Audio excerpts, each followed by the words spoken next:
바깥 날씨가 어떤가요? 저하고 여러분은 복장이 달라요, 그렇죠? 근데 보시면서 배 목사는 굉장히 건강해서 저런 거보다 그런데 그거는 남의 속도 모르고 하는 소리입니다. 아직 가을 옷을 준비하지 못해서 지금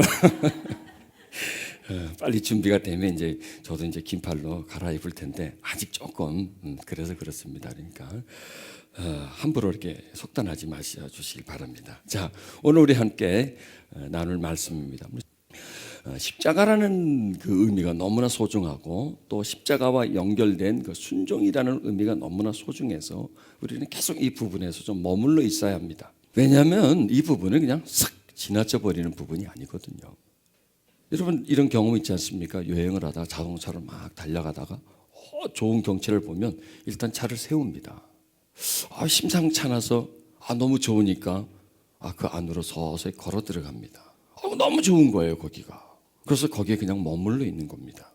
십자가는 우리 기독교 신앙의 본질입니다. 여기서 우리는 결코 떠날 수가 없습니다.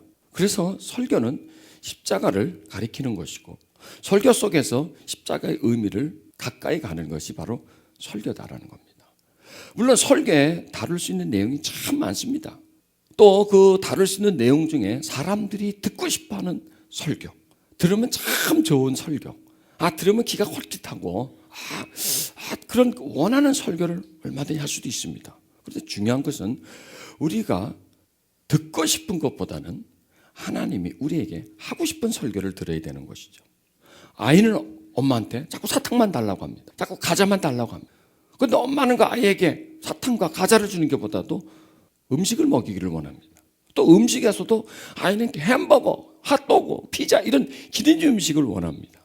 그런데 엄마는 그 아이에게 기름진 음식도 물론 줘야 되겠지만은 그것도 더 중요한 것은 채소, 야채, 곡류를 주려고 합니다. 그런데 아이는 달짝지근하고 자극적인 맛을 좋아하고 기름진 것을 좋아합니다. 그런데 엄마가 만약 아이가 달라는 대로 단 음식, 기름진 음식만 줬다가는 어떻게 되겠습니까?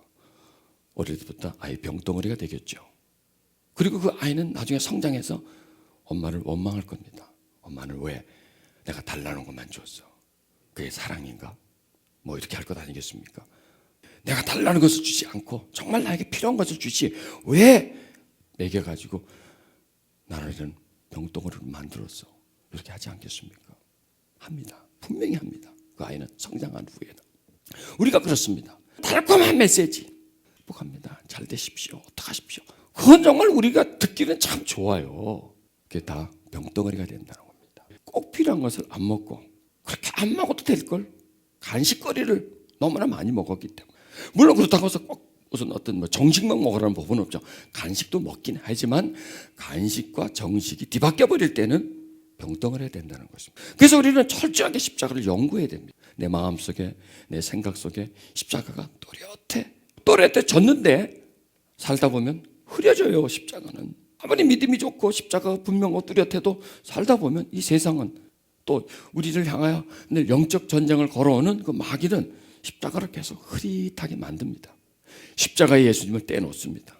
그래서 십자가와 예수님을 분리시켜 버립니다. 예수님은 저기고 십자가는 저기게 만듭니다.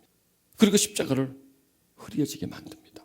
그러면은 여러분 예수님과 십자가가 떨어지면 십자가에서 예수님이 제외돼 버린다면 예수님이 우리에게 제외됐죠. 또 십자가가 흐릿해진다면 예수님이 나에게서 흐릿해지는 것이라는 것입니다. 그래서 우리는 그 십자가를 다뤄줘야 된다는 거예요. 자, 그런데요, 십자가는 우리에게 무엇을 준다 그랬습니까? 생명을 준다 그랬죠.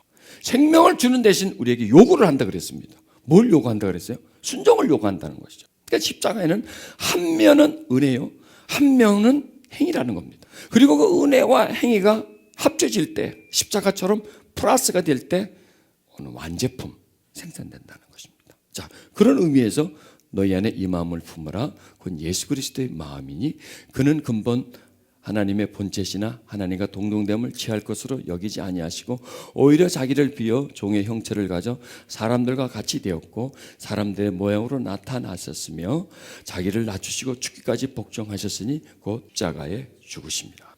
여러분 사람들은 특권을 향해서 좀 더 남보다 잘 살기 위해서 잘 먹기 위해서 높아지기 위해서 그것이 삶의 목적입니다.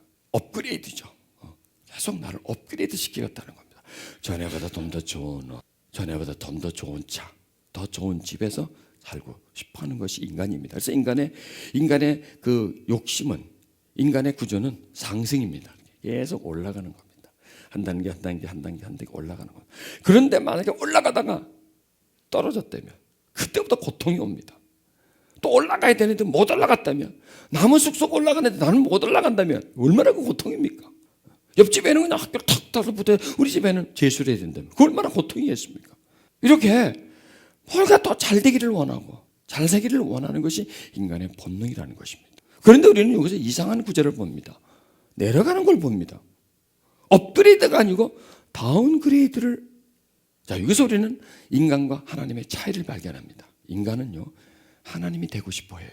그러다가 쪽박 찼잖아요. 하나님 되려고 하다가 시간만 떨다가 그거 하나 따먹으면 하나님처럼 될 줄 알고 따먹었는데 그게 결국 그냥 인간을 추락시켜 버리는 거죠. 그런데요, 그 이후로 하와로부터, 그 배로부터 태어난 인간들은요, 다 이 속에 본능이요, 하나님처럼 되고 싶은 거예요. 여러분, 우리가 못돼서 안 되지 김정일이 다 될 수 있으면 되게 해준다 그러면 한번 안 해보겠어요? 김정일이처럼 살게 해준다면? 애라 나중에 어딜 가더라도 한번 살아보자 그러고 한번 덥석 안 물어보겠습니까? 김정일처럼 살아본다면. 그게 인간의 본능이라는 겁니다. 다 해보고 싶어. 내가 하고 싶고 다 해보고 싶고 내 마음대로 다 해보고 싶고, 이것이 인간의 본능입니다. 그게 뭐냐면 하나님이 되고 싶어하는 마음이 이 속에, 본능 속에 자리 잡고 있기 때문에, 그래서 히틀러가 탄생하는 겁니다. 카다피 같은 인간이 타락하는 겁니다. 김정일 같은 인간이 타락하고, 우리는 그런 기회가 안 돼가지고, 그런 용기가 없어, 배짱이 없어가지고 그렇게 기회가 안 돼서 못 됐지, 아마 김일성이 아들로 태어났으면, 딸로 태어났으면 다 그렇게 김정일이 같이 안 되겠고요. 카다피처럼 어떤 권력을 딱 휘어잡았으면 그렇게 안 되겠습니까? 다 인간은요, 하나님이 되고 싶어 한다는 겁니다. 그런데 반대로 하나님은 무엇이 되고 싶어요? 사람이 되고 싶어 하는 거예요. 다 기가 막힌 거 아닙니까? 인간은 하나님처럼 높아지고 싶고 권력을, 특권을 잡고 싶은데, 하나님은 오히려 반대로 사람이 되고 싶어 한다는 거예요. 자, 여기서요, 사람이 하나님처럼 되고 싶은 게 하나님을 사랑해서입니까? 아니죠. 그건 결코 하나님을 사랑해서가 아니죠. 그런데 하나님이 사람이 되고 싶어하는 마음에는 무슨 마음이 있습니까? 예, 사람을 사랑하는 마음이 있다는 거예요. 이게 바로 하나님의 마음과 사람의 마음이에요. 자, 그렇다면 그 하나님의 마음이 어디서 표현됐냐? 예수 그리스도의 마음에서 하나님의 마음을 볼 수 있다는 겁니다. 여러분, 우리가 어떤 사람의 마음을 볼 수 있다면 그 사람을 알죠. 그런데 그 사람의 마음을 못 본다거나 모르면 그 사람을 몰라요. 물론 껍데기는 알죠. 어떻게 생겼는지, 이름이 뭔지, 직업이 뭔지 그걸 알죠. 그러나 그 사람의 마음을 모르면 그 사람을 모른다는 겁니다. 자, 여러분, 우리가 하나님을 믿죠. 믿는데 하나님의 마음을 모르고 믿을 수 있습니까? 믿죠. 하나님의 마음도 모르고 얼마든지 믿죠. 왜? 그럼 하나님의 마음을 모르고 믿다면 하나님이 뭘 믿는 겁니까? 껍데기를 믿는 겁니다. 그러나 하나님의 마음을 알고 믿으면 하나님의 중심을 믿는 겁니다. 자, 우리는 하나님의 껍데기를 믿어봐야 아무 소용없어요. 하나님을 포장하고 있는 포장지를 믿어봐야 아무 소용이 없습니다. 포장지에는 생명이 없기 때문입니다. 껍데기는 생명이 없기 때문입니다. 그러나 하나님의 마음을 알고 믿는다면 하나님 마음 속에는 생명이 있습니다. 하나님 마음 속에는 우리를 사랑하는 마음이 그 속에 있습니다. 하나님은 사람을 사랑하기 때문에 사람을 사랑해 주려면 뭐가 돼야 됩니까? 사람이 돼줘야 돼요. 미국 사람이 한국 사람을 사랑하려면 한국 사람이 돼야 돼요. 그 사람과 같이 김치를 먹고 그 사람처럼 돼야, 그 사람의 언어를 배워야, 생활 습관을 배워야, 그래야 대화가 되고 서로가 통하고 감정, 필이 서로 주고받으면서 그러면 사랑이 되는 거죠. 나는 미국 사람이고 너는 한국 사람이다. 나는 영어로 말한다. 너는 한국어로 말해라. 나는 내 생활 습관을 그대로 갖고 있다. 너는 생활 습관을. 같이 먹는 음식이 달라. 언어가 달라. 생활 습관이 달라. 이게 안 된다는 겁니다. 여러분 보세요. 하나님과 우리가 얼마나 다릅니까? 근본 자체가 다르지 않습니까? 하나님 우리를 사랑하시기 때문에 무엇이 되셔야 합니까? 인간이 된다는 거예요. 참, 여기서 우리는 인간의 마음과 하나님의 마음이 너무나 정반대라는 것을 발견하게 되는 거죠. 바로 이 부분이 하나님의 마음이라는 겁니다. 우리 인간의 마음은 길을 쓰고 높아지려고 하는 것이고, 하나님은 낮아지려고 하는 겁니다. 우리는 올라가려고 하고 그분은 낮아지려고 하는 거. 여기서 바울 사도께서 예수님의 마음을 가져라는 그 이유를 우리는 발견하는 겁니다. 자, 가지려면 먼저 알아야 될 것 아닙니까? 뭔지를 알아야 내가 가지죠. 그냥 내가 덥석 가질 수 있나요? 그 예수님의 마음의 본질이 무엇인가를 알아야, 그 다음에 또 내 마음의 본질이 뭔가를 알아야 될 것 아닙니까? 내 마음의 본질이 어떻고 그분의 마음의 본질이 어떻고 해서 비교를 해야 어느 게 좋고 어느 게 나쁘고 어느 게 옳고 어느 게 그르치고를 알아야, 비교를 해야 뭔가를 선택할 것 아닙니까? 그래서 여기서 우리는 정말 내 마음은 죄를 향한 마음이고 하나님의 마음은 의를 향한 마음이다라는 거예요. 내 마음은 끊임없이 교만해지고 싶은 마음이고 하나님의 마음은 끊임없이 겸손해지고 싶은 마음이고, 또 내 마음은 잘 되는 것에서 행복을 찾습니다. 그렇죠? 어제보다 오늘보다 내일 승진이 되고 수입이 늘고 하는 일이 잘 되고, 그럴 때 우리는 행복해. 그 인간은 행복을 추구한다는 겁니다. 그런데 우리는 행복을 어디다가 못을 박느냐? 잘 되는 것, 내 원대로 되는 것에다가 행복의 기준을 놓습니다. 그런데 하나님은 거꾸로입니다. 하나님은 하나님으로 계시는 것도 행복합니다. 그런데 하나님은 인간이 되고 싶어 했습니다. 그 인간이 되셨습니다. 그럼 불행하셨을까요? 푹 떨어졌으니까. 등급이 수십 등급으로 떨어졌으니까 그분은 불행했을까요? 아니다는 겁니다. 그분은 하나님으로 있을 때도 행복했고 인간으로 있을 때도 어땠을까요? 행복했다는 겁니다. 관계없이, 등급에 관계없이, 잘되고 못되고 이 계급에 관계없이 그분의 행복은 차이가 없었다는 겁니다. 그런데 우리의 행복은 어떻습니까? 잘 되면 행복하죠. 안 되면 불행해지잖아요. 건강하면 행복하고 병들면 불행해지지 않습니까? 우리의 그 행복과 불행의 차이는 이렇게 굴곡이 너무나 심하다는 겁니다. 여기서 우리는 뭘 배워야 되느냐? 예수님의 마음은 어떤 마음이냐면 어디서든지 행복한 마음입니다. 아멘 해도 괜찮은데 이럴 때는 어떤 상태에서든지 있던 상태에서 내려와 있는 또 똑같습니다. 그러니까 변하지 않는다는 거죠. 변하지 않는다는 거죠. 그런데 우리 인간의 마음은 어떻습니까? 상황이 달라지면 마음도 확 달라집니다. 180도로. 그 다음에 또 상황이 좋아지면 또 180도로 확 돌아갑니다. 완전히 빈대떡 굽는 겁니다. 이렇게 구웠다가 저렇게 구웠다가 이렇게 완전히 그냥 막 판이 그냥 뒤집힙니다. 그냥 한 판 저 판 해가지고 계속 뒤집히는 겁니다. 왔다 갔다 하는 겁니다. 이것이 인간의 마음이라는 겁니다. 우리는 여기서 뭘 하나 배워야 됩니다. 움직이지 말자는 거. 조금 힘들고 좋아지고 여기에 따라서 요동치지 말자는 겁니다. 흔들리지 않는 마음을 우리는 소유해야 되겠다. 그런 마음을 가지자는 거죠. 하나님은 어느 정도 낮아진 게 아니라 가장 낮아지셨습니다. 하나님이 인간이 되셨다는 것 자체가 굉장히 낮아진 건데 인간에서도 가장 저소득층, 가장 빈곤한 상태, 가장 연약한 상태로 완전 떨어졌다는 겁니다. 그러니까 인간 차원에서도 할 정도로 저 밑바닥까지 그냥 갔는데 어디까지 갔느냐? 십자가까지 가는 겁니다. 십자가는 어떤 장소입니까? 인간으로서는 감당할 수 없는 자리 아닙니까? 인간으로서는 견딜 수 없는 고통의 자리, 인간이라면 정말 견딜 수 없는 수치감의 자리, 이런 자리까지 그분은 내려가셨어도 그분의 행복은 흔들리지 않았다는 겁니다. 그분의 마음은 그랬을 때 그때 원망 불평하고 저주하고 미워하고 포기해버리는 마음이 아니었다는 겁니다. 우리는 어떻습니까? 잘 나가다가 삼천포로 빠질 때 그때 어떤 마음이 듭니까? 에이씨 안 나옵니까? 왜 그래 정말 이거? 내 인생이 정말 왜 그러는 거야 이거? 정말 그 다음까지는 표현을 못하겠지만 이렇게 막 방언까지도 막 한단 말이야. 이상한 방언, 정상적인 방언, 비정상적인 방언도 나온단 말이에요. 뭐 이런 별의 소리 다 나온단 말이에요. 이게 우리들이라는 겁니다. 지금 이 말씀은 하나님과 우리를 비춰주는 겁니다. 이게 네 모습이라는 겁니다. 이게 하나님의 모습이라는 거예요. 근데 너를 거기만 두지 말고 끌어올리라는 거예요. 업그레이드를 하라는 겁니다. 네 인생을 업그레이드 하지 말고 너의 살고 있는 거주지를 업그레이드 하지 말고 타고 다니는 차를 업그레이드 하지 말고 그걸 자꾸 업그레이드 하고 높아지려고 하지 말고 네 마음을 높이라는 거예요. 네 마음을 업그레이드 하라는 거예요. 어디까지? 예수님의 마음까지 자꾸 접근하려고 노력하라는 겁니다. 아멘. 이 말씀을 주시는 겁니다. 지금 이 말씀이 우리에게 그렇게 메시지를 전해주는 거예요. 이 속에 그 내용이 있다는 겁니다. 그렇죠? 사도 바울이 이 말씀을 함축시킬 때는 이 속에는 수천 가지의 메시지가 포함되어 있는 겁니다. 그냥 줄줄줄줄 그냥 흘러가는 줄거리로 시작해서 끝이 아니라는 거예요. 이 한 문장이 이것으로 끝이 아니에요. 여기는 문장 자체는 작지만 깊이가 있다는 겁니다. 깊어. 그래서 파낸다는 겁니다.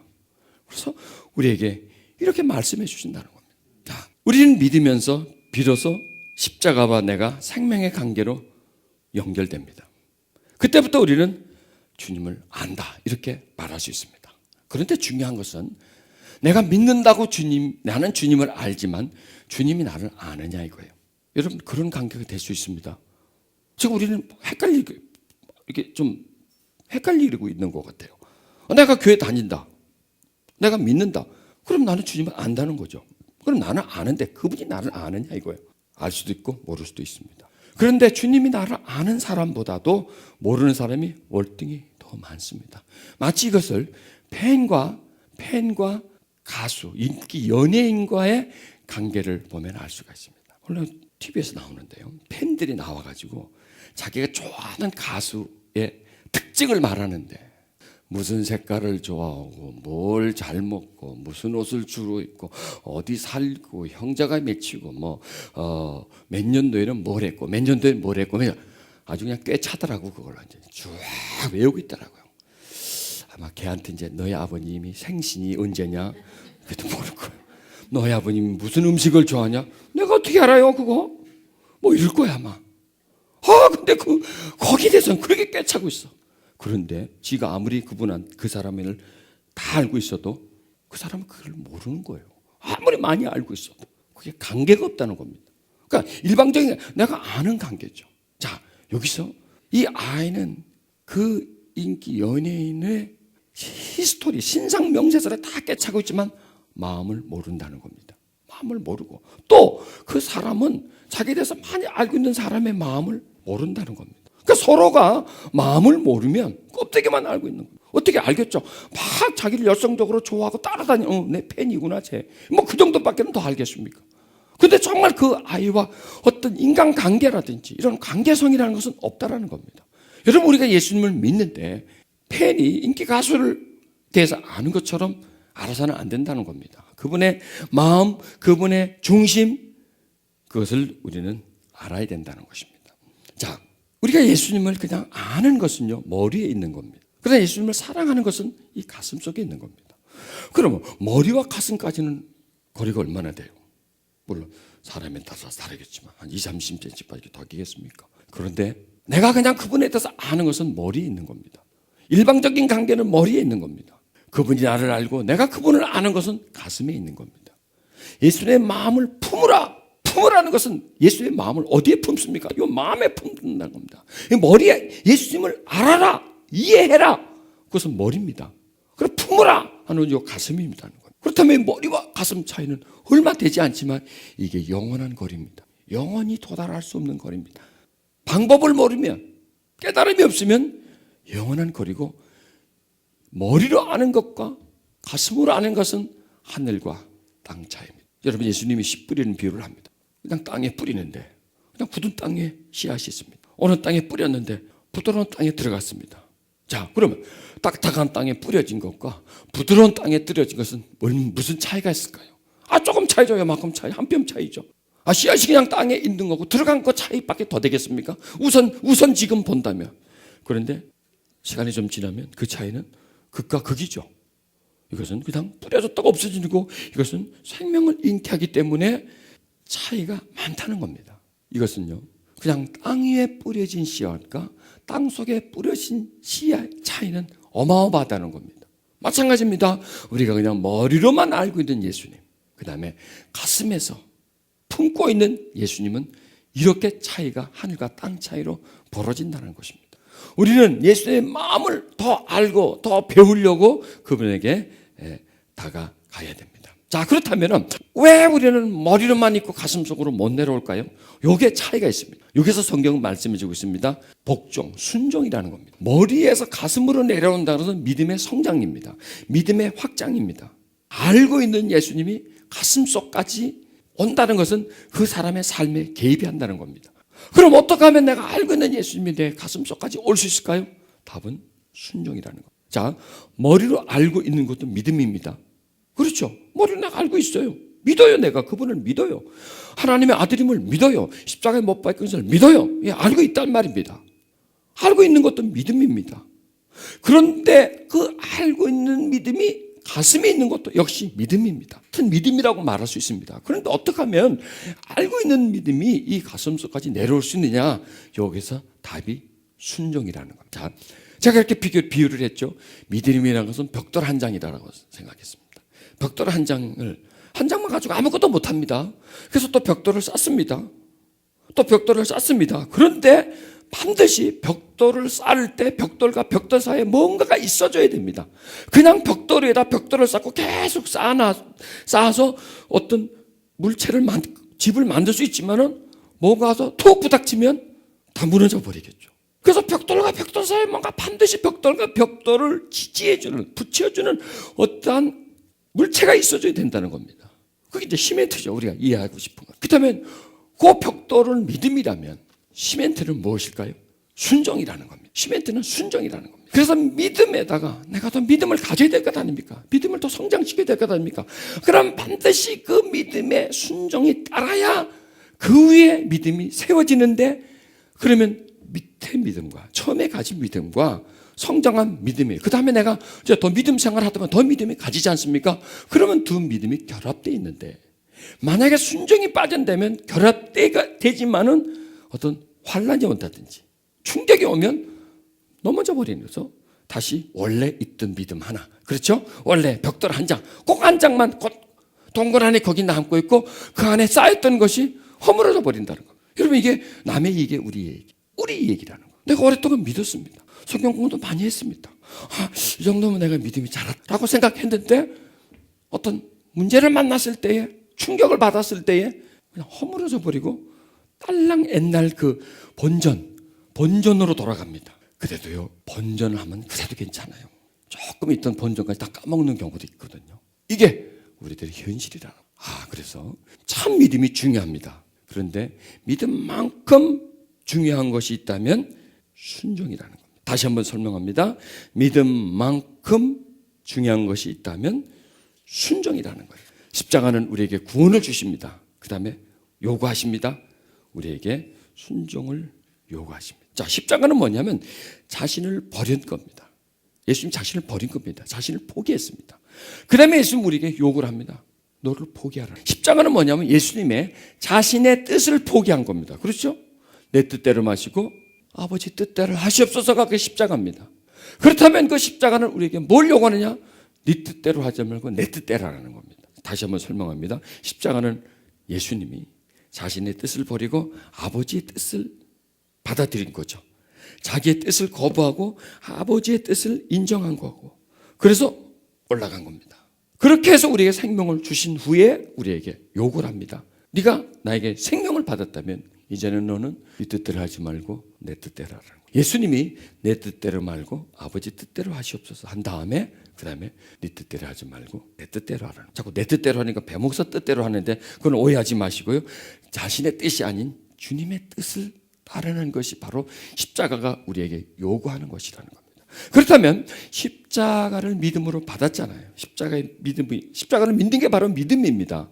근데 그 믿음이 더 성장하기 위해서는 이제는 내 뜻을 버리고 주님 뜻대로 하는 것이 믿음의 성장이다. 이렇게 저는 설명을 여러분에게 드릴 수가 있습니다. 이제 더 하다 보면 그렇고, 자, 여기서 이런 것이 있습니다. 여러분, 불신자, 안 믿는 사람입니다. 불신자에서 우리가 무엇가 됐습니까? 신자가 됐습니다. 자, 불신자에서 신자가 될 때는 뭐가 필요합니까? 믿음이 필요하죠. 그건 불신자는 믿음이 없는 사람입니다. 신자는 믿음이 있는 사람이라는 겁니다. 자, 그렇다면 이제 우리는 신자가 되었습니다. 신자가 끝인가요? 여기서 제가 또 아이디어가 하나 와서 뭔가 하나 더 붙였습니다. 순자입니다. 박순자, 김순자, 그런 순자가 아니고 무슨 자? 순종하는 자라는 거예요. 그렇죠? 불신자는 안 믿는 사람이고 신자는 믿는 사람입니다. 근데 우리는 지금 신자까지는 됐어요. 그러니까 완전한 게 아니라는 거예요. 신자가 왜냐하면 불신자와 신자는 한 단계 차이거든. 한 발자국 차이라는 말이에요. 그래서 신자가 불신자가 될 수 있나요, 없나요? 이거를 뗐는데 다시 붙여버려요, 여기다가. 그럴 수 있죠. 신자가 불신자가 된다는 거예요. 믿음에서 떠난다는 게 바로 그거잖아요. 마지막 시대에 일어나는 현상 중에 많은 사람들이 믿음에서 떠나서 귀신의 가르침을 받는다는 거예요. 얼마나 무서운 얘기입니까? 그게 뭐냐면 불신자에서 신자가 됐다가 다시 미끄러지는 거예요. 다시 돌아가는 거예요. 그런데 그것은 얼마든지 가능하다는 거예요. 이게 바로 영적 전쟁이라는 거예요. 불자를 뗐는데 다시 불자를 갖다 붙여버려서 다시 이 불신자의 자리까지 가 있는 겁니다. 여러분, 그거 어렵지 않습니다. 신자가 불신자가 아니 불신자에서 신자 되는 건 참 어렵습니다. 그런데요, 신자에서 불신자 되는 거 그렇게 어렵지 않습니다. 미혹만 한번 받으면 됩니다. 그냥 내가 잘못 선택하면 그냥 그대로 들어가는 겁니다. 그건 이 시대가 보십시오. 60년, 70년, 80년 되는 신자, 불신자가 신자가 되는 시대였다면 2000년도를 넘어서면서 점점 신자의 자리에 있는 사람들이 불신자의 자리로 또 불교의 자리로. 저는 매일 아침에 등산을 가면서 능인서원 앞을 지나갑니다. 여러분, 어마어마합니다. 어마어마합니다. 옛날에 우리는 절에 다니지만 뭐 노인들이나 다니는 줄 알죠? 그렇지 않습니다. 젊은 애들 많습니다. 강남 사람들 참 많이 가더라고요. 추석 때 앞에 지나가는데 능인서원에 차가 깍대고 앉아 기대다 쫙 되는데 끝이 안 보여요. 차를 갖다 대는데. 주일날도요. 주일 예배 드립니다. 주일 예배가 아니지. 주일 불공을 드리는데 많이 옵니다. 많이 와.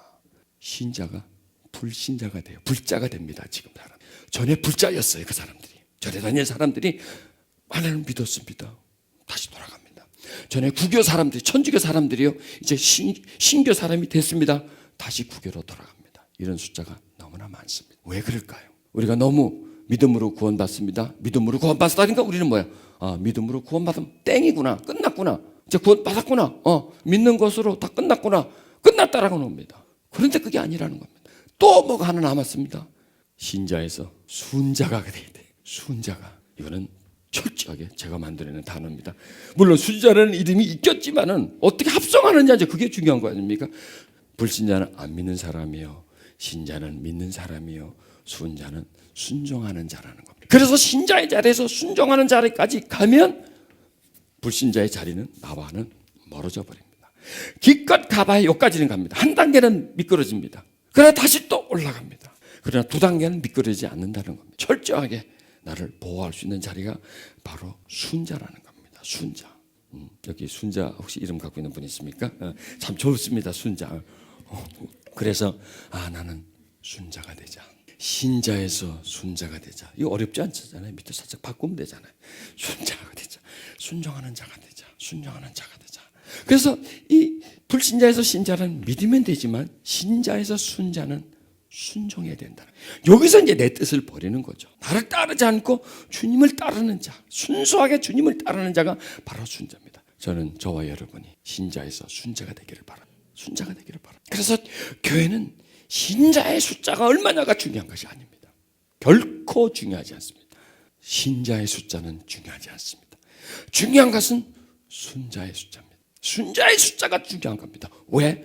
순자가 천국을 가진 자들이. 그래서 순자가 정말 주님의 마음을 가진 자들이 돼요. 그래서 신자와 순자의 거리는 그렇게 만만하게 거리는 아니고, 그러나 얼마든지 우리가 할 수 있습니다. 자, 이 성경을 보면요, 너희가 믿음에 있는가 너희 자신을 시험하라 그랬어요. 자, 여기서요, 믿음이 있는가 하고 믿음에 있는가 하고 에하고 이하고 뭐 똑같은 것 같아도 여러분 이런 말 합니까? 다르고 다르다는 말. 에 있는가 믿음이 있는가가 다르다는 겁니다. 그러면은 믿음이 있는 것과 믿음에 있는 것은 뭐가 다르냐 이거예요. 믿음에 있는가 너의 자신을 시험하라는 겁니다. 여러분, 믿음이 있는가 없는가는 시험할 것도 없습니다. 교회 나오면 믿음이 있는 겁니다. 성경책 들고 다니면 저 믿음이 있는 사람입니다. 하나님 믿습니다 하면 그 믿음이 있는 사람입니다. 그런데 믿음에 있는가 네 자신을 시험하라. 네가 시험하라는 거예요. 자, 믿음이 옆집 사람이 믿음이 있는가 없는가는 알 수 있죠. 집 앞에 교패 달려 있는지 알 수 있어요. 그 사람은요. 그렇죠? 그리고 주일날 성경때 들고 다니면 저 사람 믿음이 있는 사람이라. 그렇죠. 근데 우리는 그 사람이 믿음이 있는 사람인 줄을 아는데 믿음에 있는 사람인 줄 알까요? 모를까요? 모르다는 거예요. 왜? 우리는 그 사람의 껍데기밖에 못 보니까. 성경때 들고 다니는 것밖에 못 보니까. 삶을 못 보니까 우리는 그 사람이 믿음이 있는 사람인 줄 알지만 믿음에 있는 사람은 모른다는 거야. 그렇다면 믿음에 있는지 없는지는 누가 알 수 있습니까? 지가 한다는 거예요. 지가. 그래서 네 자신을 시험하고 네 자신을 자꾸 확증시키라 이거. 네가 믿음이 있는가 믿음에 있는가. 자, 그렇다면 믿음이 있는가 하면 뭡니까? 신자와 순자 중에 신자죠. 믿음에 있는가는 뭘까요? 순자라는 겁니다. 이게 다르다는 겁니다. 내가 신자인지 아닌지는 사람이 아릅니다. 그런데 내가 순자인지 아닌지는 몰라요. 알 수가 있어요? 제가 여러분은 신자라고 확정합니다. 그런데 여러분은 순자라고 나는 모른다는 겁니다. 우리는 서로 모른다는 겁니다. 누구만이 알 수 있을까요? 하나님과 나만이 알 수 있어요. 하나님과 나만이. 그래서 내가 순자인지를 아는. 그 다음에 이게 중요한 것은요, 예수 그리스도가 너희 안에 계신 줄을 너희가 스스로 알지 못하느냐? 그러지 않으면 너희가 버리운 자다라는 거예요. 너희 안이라는 것은 1번 머리 안, 2번 마음 안. 마음 안이겠죠. 여러분, 신자는 머리 안에만 있어도 신자가 될 수 있습니다. 내가 머리를 알고 믿으니까. 그러나 순자가 되기 위해서는 예수가 너희 안에, 우리 마음 안에 계셔야 바로 순자가 되죠. 자, 여기서 또요, 어떤 글자가 나왔냐면, 나를 사랑하사 나를 자기 몸을 보시 하나님의 아들을 믿는, 자 보세요, 뭐라고요? 믿는 믿음 안에서. 그 다음에 뭐예요? 사는 것. 믿음 안에서. 믿음이 있는 것과 믿음 안에 있는 것은 다릅니다. 그렇죠? 믿음 안에 있다는 겁니다. 그러니까 우리가 이제는요, 믿음이 있다 없다 갖고 얘기하지 말자니까. 내가 믿음에 있는가? 내가 믿음 안에 있는가? 내가 믿음 안에서 살아간다는 것은 뭐냐? 생활입니다. 생활. 지금 우리는 이거는 생활이 아니에요. 그렇죠? 이건 생활이 아닙니다. 이것은 지금 우리가 앉아 있는 것은 생활이 아니라 가만 앉아 있는 겁니다. 내가 성경책 들고 있는 것은 생활이 아닙니다. 그냥 들고 있는 거죠. 이건 생활이 아닙니다. 생활이 뭐냐면 그냥 연속입니다. 연속. 살아가는 겁니다. 계속 그렇게 하는 모든 줄거리를 본다는 얘기죠. 보세요. 내가 성경 들고 있습니다. 한 부분이죠. 한 카트, 딱 사진을 딱 한 장 찍어 놓는 거. 한 카트 찍어 놓는 겁니다. 교회 내가 앉아서 예배 드립니다. 한 카트 딱 찍어 놓습니다. 그게 아니고 아침에 일어나서 저녁에 잠잘 때까지 모든 살아감. 요게 과연 믿음의 안에 있는지 없는지 그걸 말씀한다는 거예요. 자, 이렇게 말씀한다면 믿음이 있는 분 손 들어 보십시오. 그럼 다 손 듭니다. 그런데 믿음 안에서 사는 분 손 들어 보십시오. 그러면 어디 갔나 누가 시간이 바쁜데 내가 지금 이렇게 그렇게 되겠죠. 자, 우리의 목표는 뭡니까? 이제는 믿음이 있어요. 우리는 믿음 안에 우리의 삶의 목표라는 겁니다. 그럴 때 우리는 신자에서 순자로 올라간다는 겁니다. 순종한다는 겁니다. 하나님의 뜻을 따른다는 겁니다. 믿음으로 말미암아 그리스도께서 너의 마음에 계시게 하옵시고, 계시게 하옵시고는 살아있게 하옵시고 너희가 사랑하되 뿌리가 박히고 터가 굳어져서. 자, 믿음이 있는 것과 믿음에 있는 다른 차원을 또 설명해 드리겠습니다. 자, 여러분이 사는 동네에 아주 좋은 산이 하나 있다고 하십시다. 그런데 그 산을 나는 매일 보면서 삽니다. 가끔 1년에 한두 번 산에 한두 시간 등산을 하고 내려옵니다. 그게 1번이고요. 2번은 산이 너무 좋아서 산에 들어가서 삽니다. 매일 그 맑은 공기를 마시고 약초를 따먹고 거기 버섯을 펴먹고 그다음 거기서 가끔 산산도 발견해서 더 먹고 그러고 삽니다. 자, 여기서 믿음이 있는가는 1번입니다. 그냥 우리 동네 산이 있어. 나는 산을 매일 봐. 있다고 우리 동네에 산이 있다니까. 나는 산 근처에서 산다니까. 그거예요. 자, 그러면 산과 나는 관계가 멀죠. 자, 그러면 그 사람은 산의 혜택을 봅니까? 못 봅니다. 물론 보기는 보겠죠. 그러나 아주 일부분의 혜택을 본다는 거예요. 그런데 나는 산이 좋아서 산 속에 들어가서 산다를 생활하는 거죠. 그 사람을 보면 믿음 안에서 사는 것이다. 이렇게 말할 수 있겠죠. 산 안에서 살다 보니 산이 주는 혜택을 이 모양 저 모양으로 그 산의 혜택을 받으면서 산다는 것. 이게 바로 믿음 안에 산다는 것입니다. 그러면은 믿음이 있는 것과 믿음 안에 사는 것은 차이는 뭐냐? 순종이라는 겁니다. 순종과 불순종. 우리는 순종과 불순종을 배워줘야 됩니다. 불순종은 뭐예요? 내 마음대로 사는 게 불순종이고요. 순종은 내 마음대로 살지 않는 것이 순종이라는 겁니다. 자, 그런데요, 우리는 지금 순종에 익숙합니까? 불순종에 익숙합니까? 불순종에 익숙하죠. 왜냐?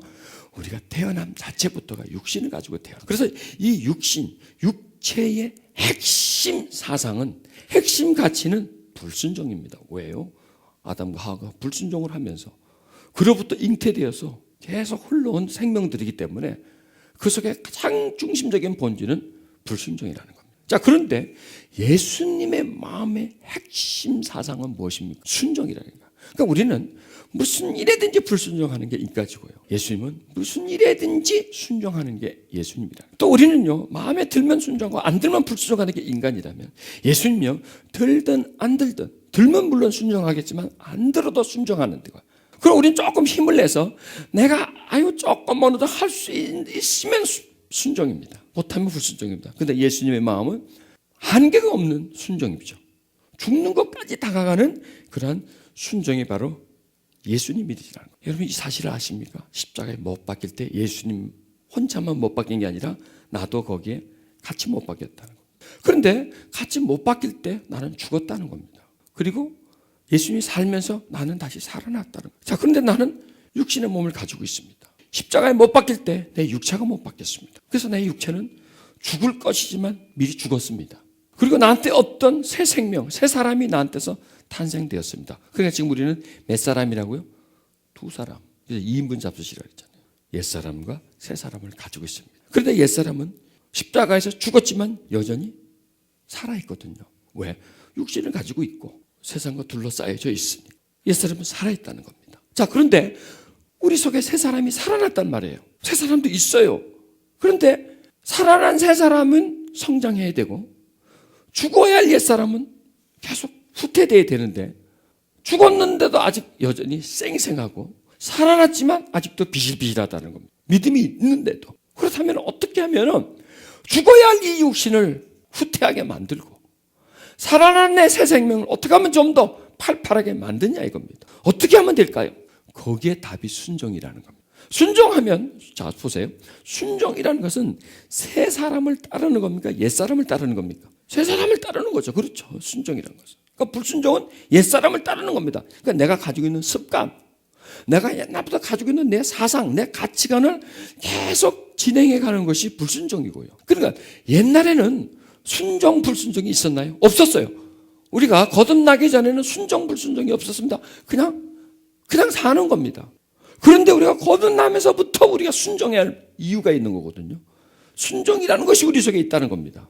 자, 그렇다면 거듭났기 때문에 이제 우리에게 순종, 불순종이라는 두 상태가 우리 앞에 있는 거죠. 그 전에는 불순종도 없었고 순종도 없는 거야. 내 마음대로 사는 거니까 그게 무슨 순종도 불순종도 없는 것이죠. 근데 이제 우리 앞에는 순종과 불순종이 있는데 편리하는 게 뭐냐 이거예요. 내가 불순종이 편하죠. 지금까지 해왔으니까 육신대로 살아왔으니까 육신대로 하는 게 훨씬 편하고 영으로 살지 않고 새 사람으로 살아오지 않았기 때문에 순종하는 건 굉장히 불편하다는 겁니다. 그래서 불순종은 편하고 순종은 불편한 겁니다. 자, 여기서 이제는 불편과 편리 중에 이제 무엇이 정말 우리에게 유익한 것인가를 발견해야 된다는 겁니다. 불편한 게 유익할까요? 편한 게 유익할까요? 그렇죠. 육으로 본다면 편한 게 유익합니다. 그런데 결국 그 유익은 나중에 무익으로 끝납니다. 자, 우리라고 하는 존재는 지금 이미 거듭난 존재는 불편한 게 편리한 거예요. 불편한 게 우리를 자유케 해준다는 겁니다. 불편한 게 우리를 평안하게 해준다는 겁니다. 그런데 반대로 내가 편리한 대로 합니다. 내가 화가 납니다. 지금 화가 났습니다. 내가 화를 내는 게 편리합니까? 참는 게 편리합니까? 말에 뭐해? 화를 내는 게 편리하지. 편리하죠. 그런데 편리한데 유익합니까? 아니라는 겁니다. 그러니까 편리한 것은 결코 유익이 아니라는 겁니다. 내 마음대로 하는 것은 결코 유익이. 그런데 내가 화가 나는데 순종하기 위해서 내가 참았습니다. 굉장히 불편합니다. 저 안 됩니다. 이게 처음에는 잘 안 되는데 내가 인내하면서 주님을 생각하면서 순종해야지 하고 참았습니다. 유익합니까? 무익합니까? 유익하죠. 바로 요거라는 겁니다. 그러니까 하나를 더 보면 됩니다. 내가 이거 지금 하고 싶은데 이걸 하고 싶은데 내 육신에서 이걸 막 하자고 하는데 이걸 하면 지금은 좋죠. 그 순간은. 그때만 확 기분이 풀고 속이 풀리겠죠. 그런데 요 딱 다음 단계로서는 마음이 아프다는 거예요. 고통스럽다는 거예요. 요거까지만 보면 순종과 불순종의 가치를 우리는 발견하게 된다는 것이죠. 여러분, 이번 주 한번 요거를 한번 시도해 보자 말이에요, 여러분들이. 편리함과 불편함. 그러나 편리함과 불편함을 따라가지 않고 유익한가 무익한가를 따져보자니. 이렇게 하면 나한테 유익이 오냐 피해가 오느냐. 이걸 따져보면 순종이 나한테 훨씬 더 유리하다는 겁니다. 조금 더 하면 괜찮다. 참 안 되네. 진짜 잘 안 되네. 조금 더 그렇죠. 더 이걸 더 보자는 얘기죠. 그래서 한번 해보자는 겁니다. 이게 싸움입니다, 여러분. 순종과 불순종은 이게 싸움입니다. 내 마음과의 싸움입니다. 내가 예수님의 마음을 가질 것인가 아니면 내 마음을 그대로 가지고 살아가세요. 여러분 아주 얘기해요. 예를 들었어요. 내가 막 불안해 옵니다. 그러면 불안해하는 건 순종이에요. 불순종이에요. 불순종이라는 거예요. 내가 막 미움이 옵니다. 미움은 자연스럽게 미워하죠. 자연스러운 거니까 그러니까 우리한테서요. 자연스러운 거는 다 불순종으로 가는 거예요. 자연스러운 거는. 편안하고 자연스러운 건 거의 불순종으로 갑니다. 왜? 육체대로니까. 그런데 불편하고 자연스러운 거는 순종으로 가는 길이라는 겁니다. 그러니까 매일 화내든 얼마나 편리합니까? 길들였으니까. 그런데 그 사람이 화를 안 내는 것은 불편하지만 그게 순종이고 그것은 반드시 유익으로 올 것이죠. 마음의 평안이 올 것이고 계속 다음 단계로 일단 하나가 넘어가면 그 다음에 평화가 옵니다. 일단 하나 넘어가면 기쁨이 옵니다. 이 기쁨이 와서 내 마음에 저희들은 경험이 있습니다. 아주 오래전입니다. 84년도가 5년도 미국으로 이민 오기 전에 은행에 돈이 좀 있어서 돈을 찾으러 갔습니다. 근데 지금이야 뭐 창구에서 딱 해서 바로 뭐 계산기를 해가지고 내지만 예전에는 그런 시절이 아니었습니다. 그래서 이제 얼마 이제 돈을 통장을 주면 그 사람들이 그때 이제 제가 있을 때 그 부산에 표를 줍니다. 표를 몇 번에 표를 주고 그다음에 이제 그 기록을 이제 몇 번한테는 얼마 해가지고 이제 아마 이제 돈 내주는 창고가 있어요. 창고가 있어서 그 사람이 받아가지고 이 사람은 계속 이제 보험은 돈을 세가지고 그 번호 해가지고 30번 뭐 20번 불러가지고 하면 이제 번호표 주고 또 받아오는 겁니다. 내가 한 30만 원을 산다고 써냈는데 헷갈려서 이 사람이에요. 300을 받나 봐. 그리고 이 사람이 채워서 또 30만 원 어떤 그때도 만 원짜리 있으면 확 줄 텐데 노란 봉투 있잖아요. 봉투에 뭐 하루 흔들어가지고 뭐가 탁 주는 거예요. 딱 받으면서 내가 눈치챘겠어요. 먹겠어요. 내가 바본가 그걸 모르나. 30만 원인가 300만 원을 내가 뭐 내가 어린애인가 이 사람이 동전으로 준 게 아닌데 벌써 부피가 다르지 않습니까? 부피가 벌써 1,000원짜리도 30만 원 그게 많지만 거의 만 원짜리인데 부피가 딱 달라요. 딱 받았습니다. 내가 일단 이렇게 손에 딱 쥐면서 차고가 있었구나. 이 사람이 차고가 있었구나. 하는데 그때 이 속에서요. 죽겠는 거예요. 이 두 마음이 탁탁한데 야 먹어. 막 속에서 나 돈 없잖아. 좀. 이미 갈라 돈 다 놔두고 없으니까 뭐 이 정도 한 몇 달 살겠다. 막 속으로요. 먹어. 속에서 막 야 땡이다. 막 이런 식으로 뭐 네가 먹다 뭐 은행 망하냐? 뭐 속으로 막 은행 망하냐? 은행 안 망한다. 뭐 쟤 쫓겨나냐? 그렇지 않아. 그냥 모르다 신발 사서 정말 뭐 이런 마음이. 또 한 마음에는 야 먹어봐야지 얼마나 먹겠냐. 이걸 받자고 주자 줘. 그런데 또 한 마음에는요. 일단 가져 나갔다가 줘라 이거예요. 가져 나갔다 일단 나오라는 거예요. 일단 표로끼리 주문 끝나는 거 아니에요. 나와서 다시 한번 네가 세 보고 줄래? 이런 속이 또 오는 거예요. 그때 또 하면은 아니야 이러면 안 돼. 그래서 내가 이거 뭐가 차고가 있었던 것 같습니다. 나는 지금 30만 원을 찾고 있는데 돈이 많은 것 같으네요. 딱 주니까 사람이 깜짝 놀래요. 깜짝 놀라더니 그럼 다 빼고 하나 딱 주더라고. 좀 섭섭해. 팁으로 좀 몇 장 더 주면 좋았을 텐데 딱 주는데요. 딱 받아서 나오는데 이 속에서요. 기쁨이 올라오는 거예요. 환희가 확 빛이 나도록 이 가슴에서요. 빛이 확 나면서 참 잘했다. 정말 잘했다. 그게 순종이더라고요. 그냥 입 앞에 딱 들어오면 먹어버리면 딱 될 텐데 그냥 그걸 안 먹고 이거 내가 아무리 달아도 이거 내가 먹어서는 안 되는가 뱉어버렸어요. 입까지 들어왔어요. 입에까지. 그렇죠. 혓바닥까지 다 했어요. 맛을 봤어요. 꼴딱 생기면 되는데 이거 생기면 목에 딱 걸리겠더라. 뱉어내자 하고 줬어요. 그런데 나한테 기쁨이 온 거예요. 이거는 물질과도 바꿀 수 없는 그 큰 기쁨, 그 평안함이 그 속에서 오더라고요. 순종과 불순종 요 차이구나.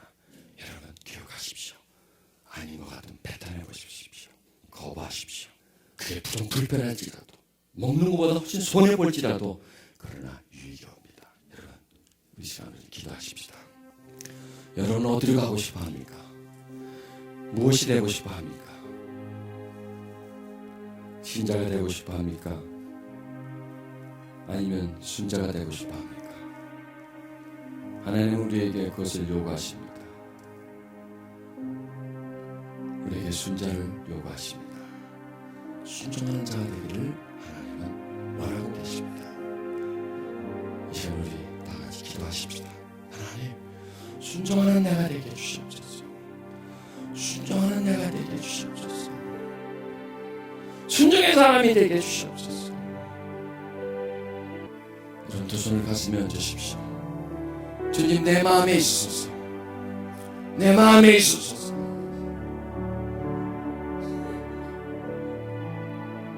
주님이 내 마음에 살아계신 마음이 되게 해주시옵소서. 풍성한 마음이 되게 해주시옵소서. 그냥 머리로만 믿는 것이 마음으로 믿게 해주소서.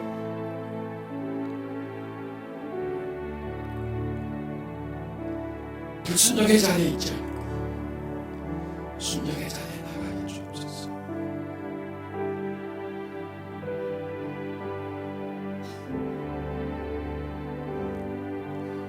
단지 머리에만 믿음이 있지 않고 저 깊은 가슴에까지 믿음이 내려가게 해주시옵소서.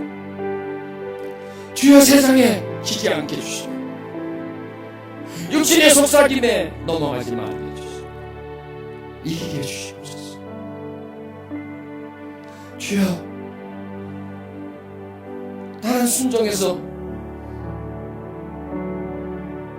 그 순종을 통하여 주님을 만나게 해주시옵소서.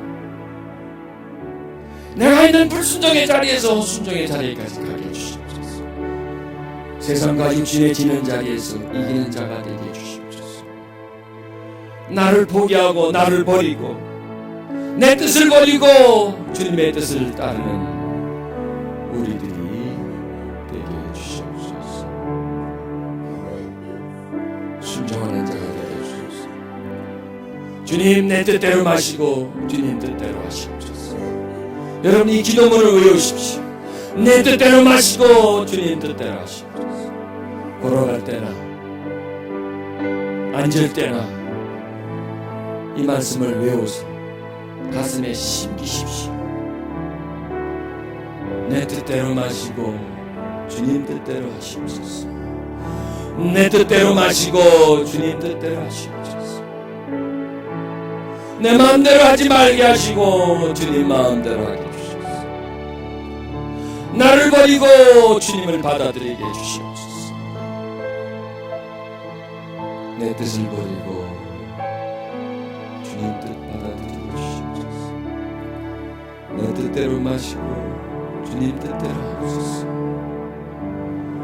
내 뜻대로 마시고 주님 뜻대로 하옵소서. 내 감정대로 하지 마시고 내 마음대로 하지 마시고 주님 마음대로 하소서. 나는 주님의 것입니다. 주님이 죽어간 나를 살려주셨습니다. 그래서 나는 나의 것이 아니라 주님의 것입니다. 여러분 자기를 포기하는 선언을 하십시오. 나는 더 이상 내 것이 아니라 주님의 것이다. 주님의 소유가 되었습니다. 나는 주님의 뜻을 따르면서 주님에게 순종하면서 살아가야 하는 주님의 사람이라고 선언하십시오. 주님의 뜻을 이루어 주시옵소서.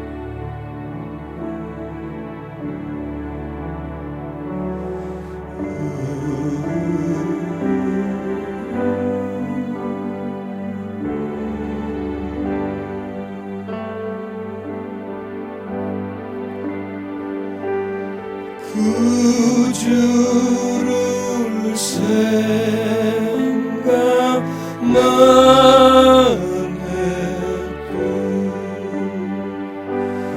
내 맘이 좋거든.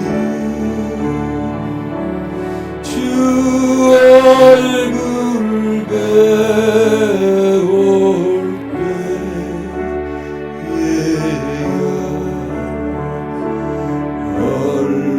얼마나 좋으랴.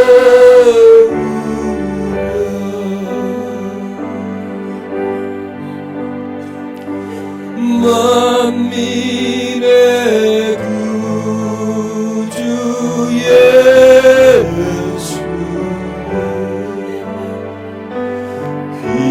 귀하신 이름은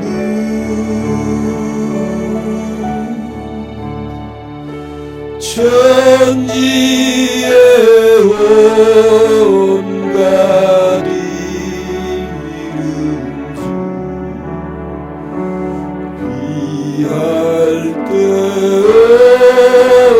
없도다.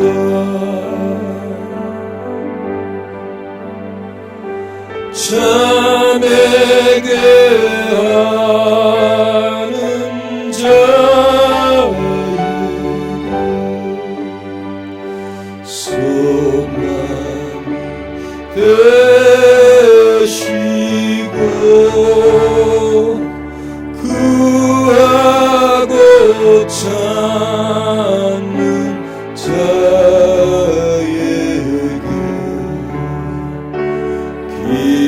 기쁨이 되신다.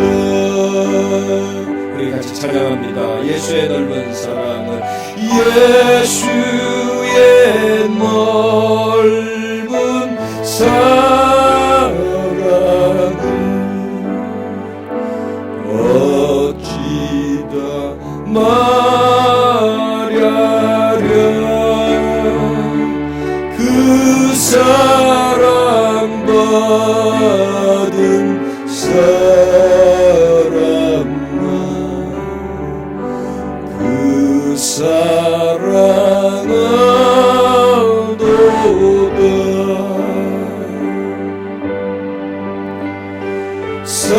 사랑의 구주 예수여 내 기쁨 되시고 이제와 또한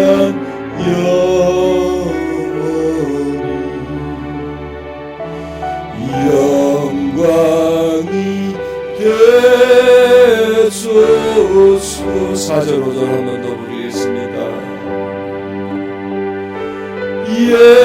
예수의 넓은 사랑을 어찌 말하랴. 그 사랑받은 사람만 그 사랑 알도다. 사랑의 구주 예수여 내 기쁨 되시고 이제와 또한